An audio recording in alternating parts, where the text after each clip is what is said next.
Chapter 1 Introduction.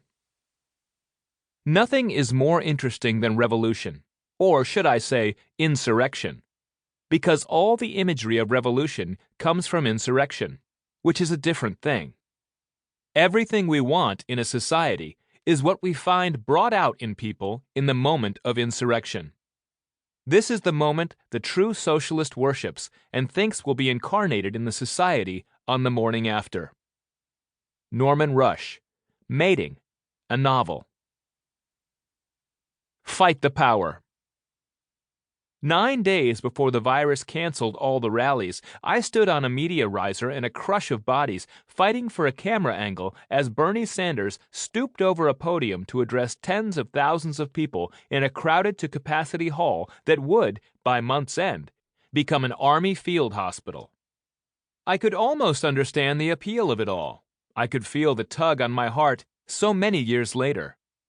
I could feel the urge to vote for Bernie Sanders, Democratic Socialist.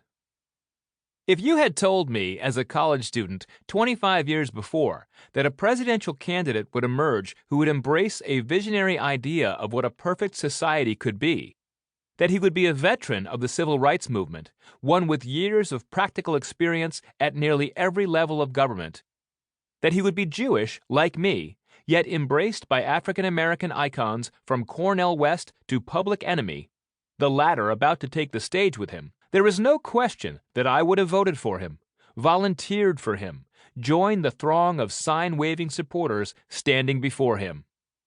We are not just a campaign. We are a multi-generational, multiracial grassroots movement, he said.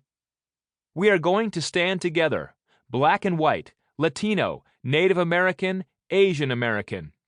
We are all going to stand together, gay and straight. So let us go forward. Let's transform this country, he concluded. The crowd roared.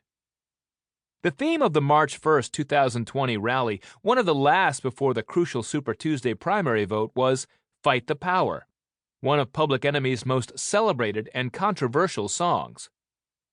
In my junior year of high school, sometime in late 1992 or early 1993, I had been kicked out of the school library for a week for shouting, "Fight the Power," as I watched a stern-faced, gray-haired librarian notorious for draconian discipline walk one of my friends through the reading room.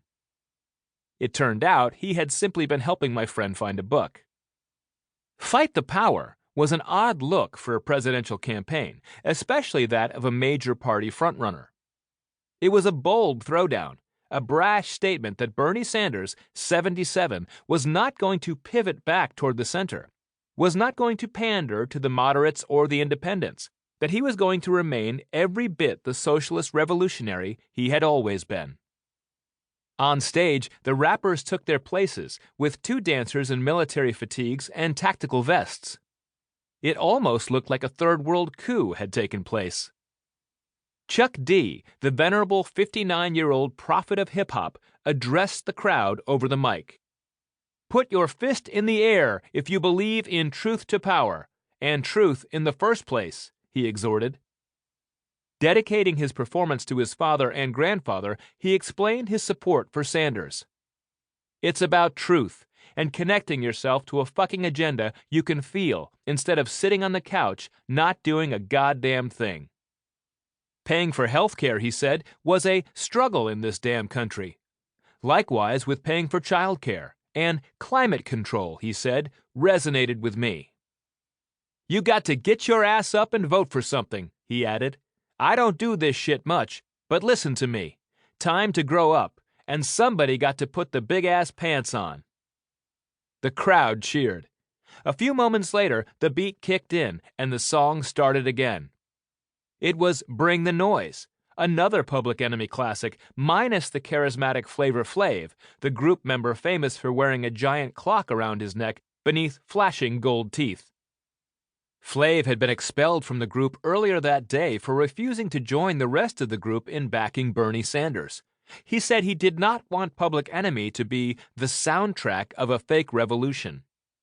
Every revolution, real or fake, has its purges. It was crazy, but also fun. I could feel